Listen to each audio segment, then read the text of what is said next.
Hello students, आज आए हैं आपके लिए नया चैप्टर लेकर के। ट्रिगोनोमेट्री हमने आप लोगों को कंसेप्चुअल रिवीजन पूरा कराया, कुछ क्वेश्चंस भी कराए अच्छे जिनसे कॉन्सेप्ट क्लियर हो। एग्जामिनेशन में आने वाले वेरी सिमिलर क्वेश्चंस भी कराए। अब हम आपके लिए बेटा दूसरा चैप्टर क्लास 10 का लेकर के आए हैं, विच इज़ ट्राइंगल्स। बहुत ही इंपॉर्टेंट चैप्टर है, ट्रिग्नोमेट्री से भी इसको रिलेट किया जाएगा। बहुत ध्यान से समझिएगा। मैं बेटा आपको पहले ही अपनी वीडियोस में ये बात इंडिकेट कर चुका हूँ कि हम आपको यहाँ विक्की सर क्लासेस पर 10th का पूरा मैथमेटिक्स पढ़ाएंगे, पूरा मैथमेटिक्स पढ़ाएंगे बेटा। तो आप लोग जब यहाँ पर वीडियो अटेंड करें, वीडियो देखें, तो बिल्कुल एक स्टूडेंट की तरह बैठें, अपनी कॉपी पेन लेकर के बैठें, अच्छे तरीके से चीज़ों को समझें, अच्छे तरीके से बेटा चीज़ों को समझें। और कोई डाउट हो तो उसको कमेंट सेक्शन में लिखें, आपके डाउट्स भी लिए जाएंगे। ये समझिए कि आपको सब कुछ बिल्कुल ऑफलाइन क्लास की तरह मिल रहा है। इट डिपेंड्स ऑन यू कि आप कितना सिंसियरली बेटा उसको ले रहे हैं। तो चलते हैं ट्राइंगल्स पर। ट्राइंगल में बेटा जब आप लोग क्लास 9 में थे बेटा, जब क्लास 9 में आप लोग थे तो क्लास 9 में आपने कॉन्ग्रुएंट ट्राइंगल्स स्टडी किया था। अब क्लास 10 में बेटा आप स्टडी करेंगे सिमिलर ट्राइंगल्स। देखिएगा कि सिमिलर ट्राइंगल का कॉन्सेप्ट कॉन्ग्रुएंट ट्राइंगल के कॉन्सेप्ट से किस तरह डिफरेंट है, क्या क्या चीजें सिलेबस में है, सारी चीजें आपको बताई जाएंगी। बहुत ध्यान से बेटा सुनते रहिए। सिमिलर ट्राइंगल्स, सिमिलर ट्राइंगल्स बेटा उन ट्राइंगल्स को कहते हैं जिनकी शेप देखने में एक सी लगती है, सेम शेप। ठीक है, same shape, size may be different, may be different. ध्यान समझना है बेटा, ध्यान से, कि शेप सेम होगी, साइज डिफरेंट हो सकता है। डिफरेंट होगा नहीं कह रहा हूं मैं, सेम भी हो सकता है, साइज डिफरेंट भी हो सकता है। यानी सिमिलैरिटी की रिक्वायरमेंट जो है वो सेम शेप है बेटा, सेम शेप सिमिलैरिटी की रिक्वायरमेंट है। साइज के बारे में हम साइलेंट रहेंगे, साइज सेम भी हो सकता है और साइज डिफरेंट भी हो सकता है। और जब बेटा हम बात कॉन्ग्रुएंट ट्राइंगल्स की करते हैं, कॉन्ग्रुएंट ट्राइंगल्स, तो कॉन्ग्रुएंट ट्राइंगल में बेटा हमको सेम शेप चाहिए और सेम साइज चाहिए, दोनों चीज चाहिए। ठीक है बेटा, शेप भी हमें सेम चाहिए और साइज भी हमें सेम चाहिए। जब शेप भी सेम होगी, साइज भी सेम होगा, then triangles will be called congruent. लेकिन अगर बेटा शेप के बारे में हमसे बता रहे हैं कि शेप सेम है, साइज के बारे में हम कुछ नहीं बोल रहे, ठीक है, it means we are talking of similar triangles. ये क्लियर हो गया अच्छे तरीके से कि सिमिलर ट्राइंगल्स का साइज सेम हो भी सकता है, नहीं भी हो सकता। अगर सिमिलर ट्राइंगल्स का साइज भी सेम है तो फिर तो बेटा वो कॉन्ग्रुएंट ट्राइंगल्स हो जाएंगे। इसका मतलब कुछ सिमिलर ट्राइंगल्स कॉन्ग्रुएंट भी हो सकते हैं। ठीक है बेटा, सिमिलर कहने का मतलब ये बिल्कुल नहीं है कि कॉन्ग्रुएंट नहीं है, लेकिन सिमिलर कहने का ये गारंटी नहीं है सिमिलर कहने से कि वो कॉन्ग्रुएंट है। If triangles are congruent, definitely they are similar, but if triangles are similar, the similar triangles may और मे नॉट बी कॉन्ग्रुएंट। ठीक है बेटा, तो अच्छे से फिर से समझिए कि सेम शेप हमको चाहिए। अब बेटा अगर ट्राइंगल के एलिमेंट्स के टर्म्स में, ट्राइंगल के पार्ट्स के टर्म्स में मैं इस बात को करूं कि शेप सेम कब आएगी, शेप सेम कब आएगी, ध्यान से देखना बेटा। दो ट्राइंगल्स की शेप सेम तब आएगी बेटा जब उसकी सारी कॉरस्पॉन्डिंग साइड्स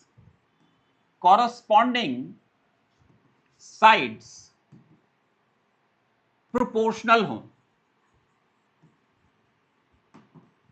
कॉरस्पॉन्डिंग साइड्स बेटा प्रोपोर्शनल हों और corresponding angles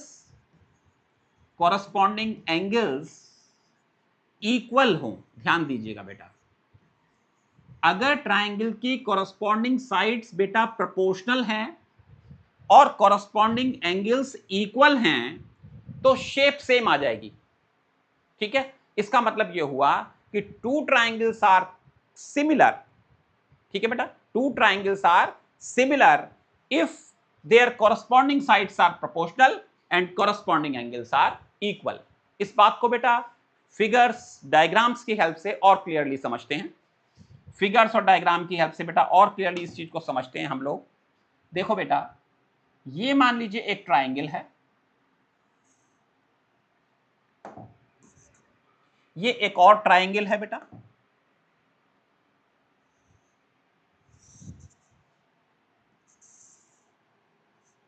suppose this is triangle L M N, this is triangle P Q R. ठीक बेटा, suppose this angle is equal to this angle, this angle is equal to this angle and this angle is equal to this angle. All the corresponding angles are equal. ठीक बेटा, you know clearly दिख रहा है बेटा diagram में कि LM जो है वो PQ के इक्वल नहीं है। अगर ये 3 है और मान लीजिए ये 6 है, तो LM और PQ का जो रेशो है बेटा, LM और PQ का जो रेशो है वो है 3:6, जो कि सिंप्लीफाई करने के बाद आएगा बेटा 1:2। ये मान लीजिए 4 है, ये मान लीजिए 8 है।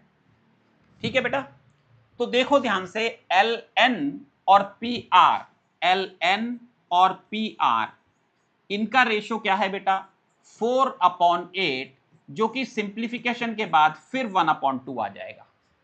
ठीक है बेटा, ये मान लीजिए 6 है, ये मान लीजिए 12 है। तो अब देखो बेटा MN और QR इनका रेशो क्या है 6/12, which is again equal to 1/2 after simplification.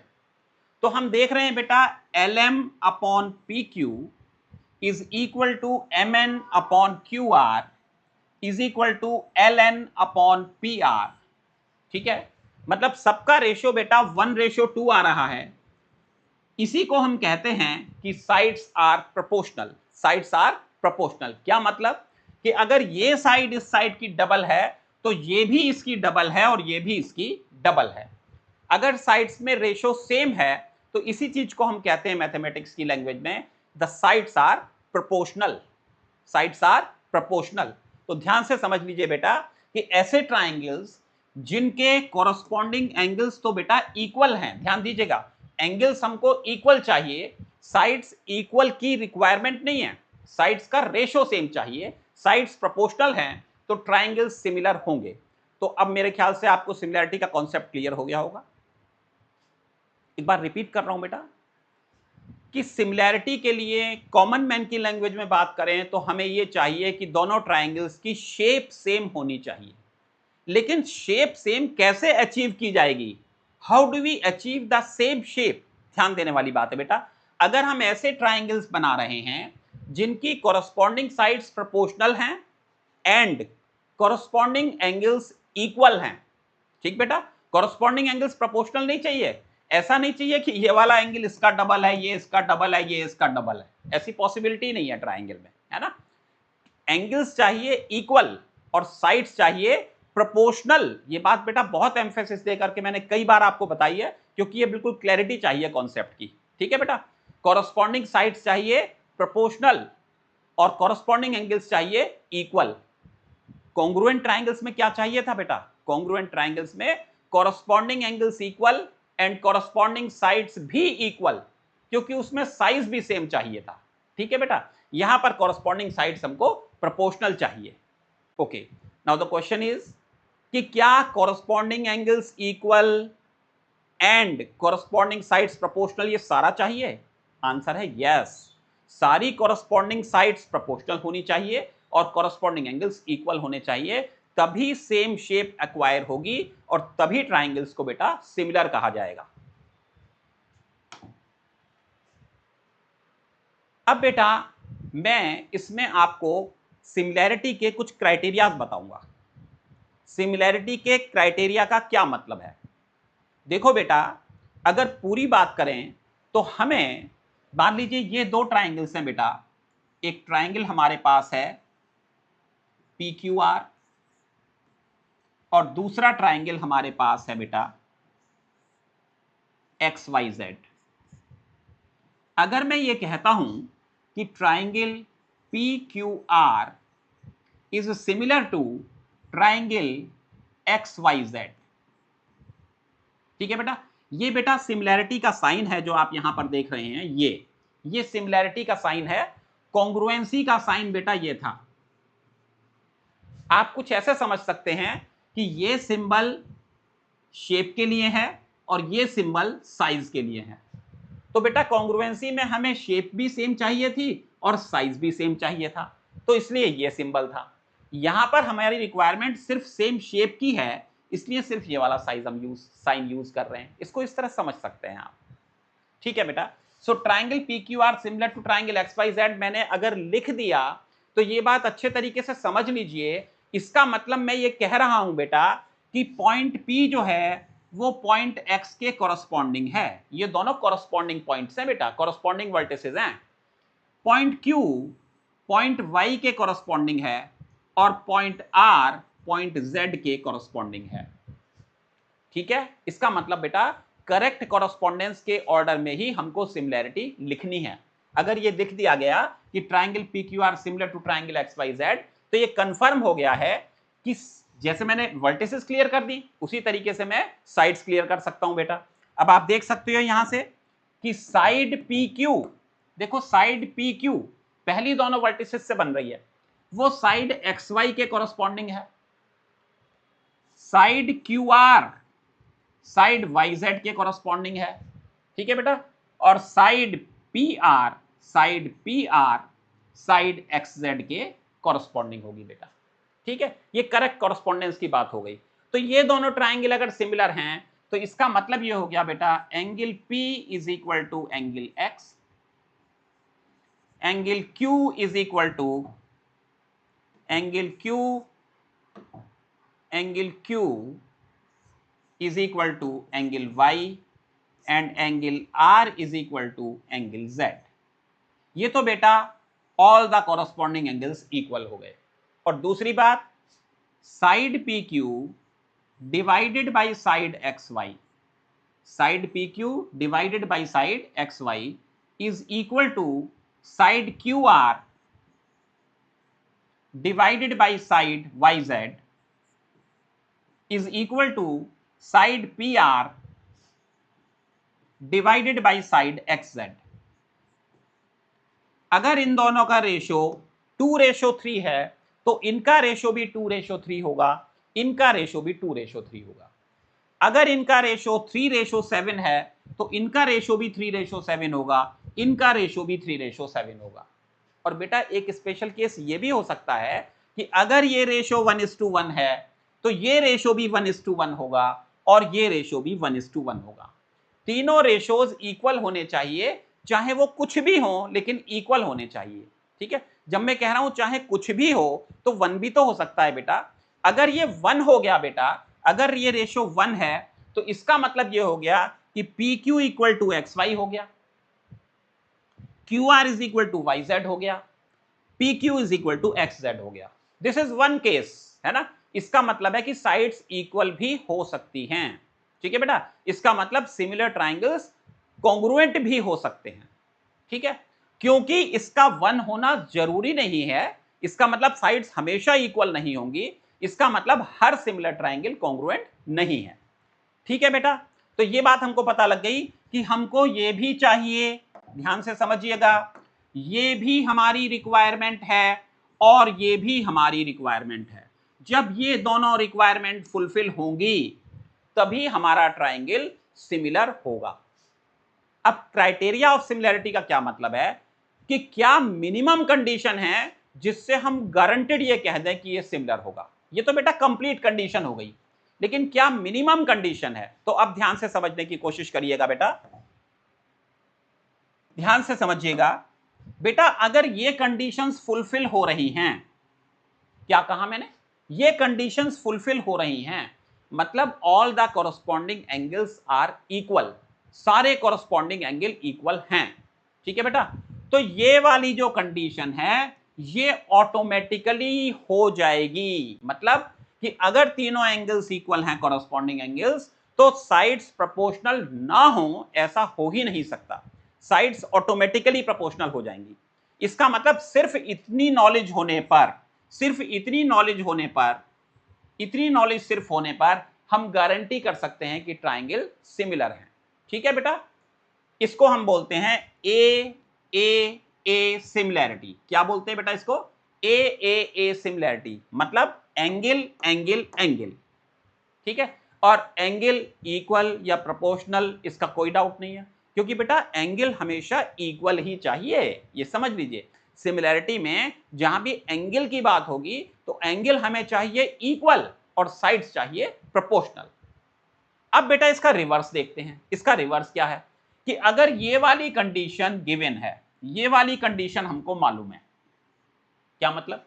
हमको मालूम है कि तीनों कॉरस्पॉन्डिंग साइड्स के जो पेयर हैं वो प्रोपोर्शनल हैं, ये हमको मालूम है। जैसे ही साइड्स कहा तो प्रोपोर्शनल।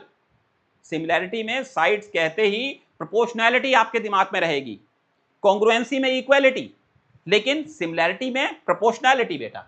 तो अगर हमें मालूम है कि तीनों कॉरस्पॉन्डिंग साइड्स प्रोपोर्शनल हैं तो बेटा एंगल्स ऑटोमेटिकली इक्वल हो जाएंगे। ऐसा हो ही नहीं सकता कि तीनों साइड प्रोपोर्शनल हो, कॉरस्पॉन्डिंग साइड्स, और एंगल्स, कॉरस्पॉन्डिंग एंगल्स जो हैं वो इक्वल ना हो, ऐसा हो ही नहीं सकता। मतलब कि तीनों कॉरस्पॉन्डिंग साइड्स के प्रोपोर्शनल हो जाने पर कॉरस्पॉन्डिंग एंगल्स ऑटोमेटिकली इक्वल हो जाते हैं। इसका मतलब सिर्फ इतनी नॉलेज होने पर, इतनी नॉलेज होने पर हम ये गारंटी कर सकते हैं कि ट्राइंगल्स सिमिलर हैं। इसको कहते हैं बेटा S S S similarity, S S S similarity. ठीक है बेटा, इसको बोलते हैं एस एस एस सिमिलैरिटी। ठीक है, एस एस सिमिलैरिटी का मतलब साइड साइड साइड, और साइड साइड साइड। साइड क्या है बेटा? साइड के बारे में क्या बात हो रही है? इक्वालिटी की बात हो रही है, प्रोपोर्शनैलिटी की बात हो रही है? क्योंकि हम सिमिलैरिटी का कॉन्सेप्ट पढ़ रहे हैं बेटा। सिमिलैरिटी में साइड्स प्रोपोर्शनल की रिक्वायरमेंट होती है। तो अगर तीनों कॉरस्पॉन्डिंग साइड्स प्रोपोर्शनल हैं तो हम ये कह सकते हैं कि ट्राइंगल सिमिलर हैं। क्यों? कि अगर तीनों कॉरस्पॉन्डिंग साइड्स प्रोपोर्शनल हैं तो तीनों कॉरस्पॉन्डिंग एंगल डेफिनेटली इक्वल होंगे। ठीक है बेटा, तो ये दूसरा क्राइटेरिया हो गया हमारे पास। तो एक क्राइटेरिया हमारे पास हो गया बेटा, एक क्राइटेरिया हमारे पास हो गया, अगर क्राइटेरिया को मैं यहां लिख लूं, एक क्राइटेरिया हमारे पास हो गया ए। दूसरा क्राइटेरिया हमारे पास हो गया एस एस एस।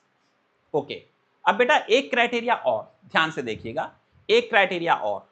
अगर हमें ये मालूम है बेटा कि ये वाला एंगल इक्वल है, ये हमें मालूम है, ये वाला एंगल इक्वल है।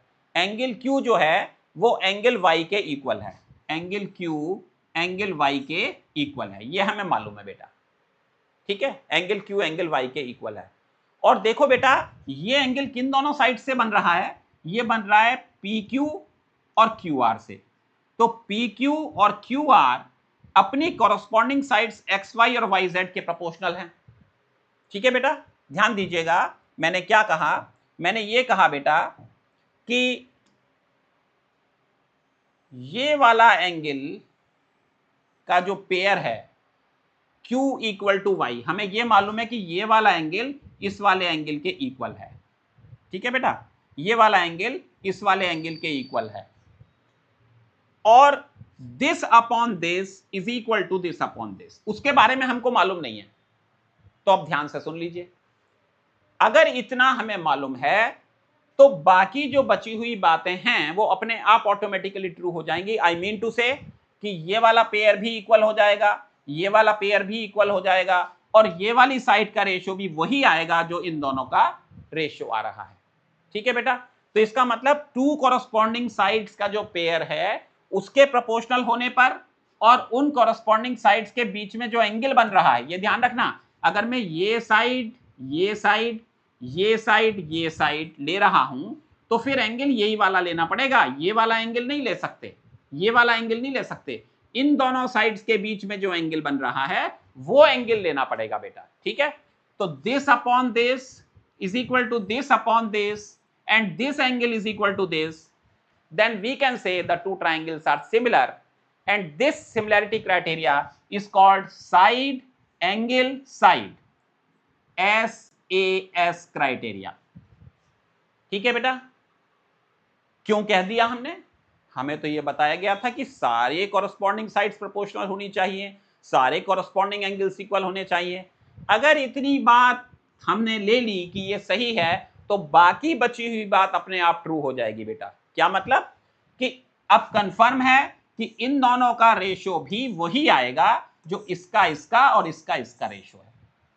ये वाला एंगल भी ऑटोमेटिकली इस एंगल के इक्वल हो जाएगा, ये वाला एंगल भी ऑटोमेटिकली इस एंगल के इक्वल हो जाएगा। ठीक है बेटा।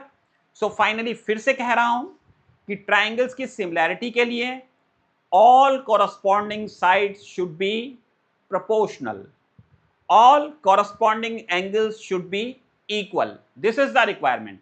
लेकिन अगर हमको सिर्फ इतना मालूम है कि all corresponding angles are equal, तो all corresponding sides automatically proportional हो ही जाती हैं। इसका मतलब सिर्फ इतनी नॉलेज होने पर हम उन्हें सिमिलर कह सकते हैं, this is called AA criteria.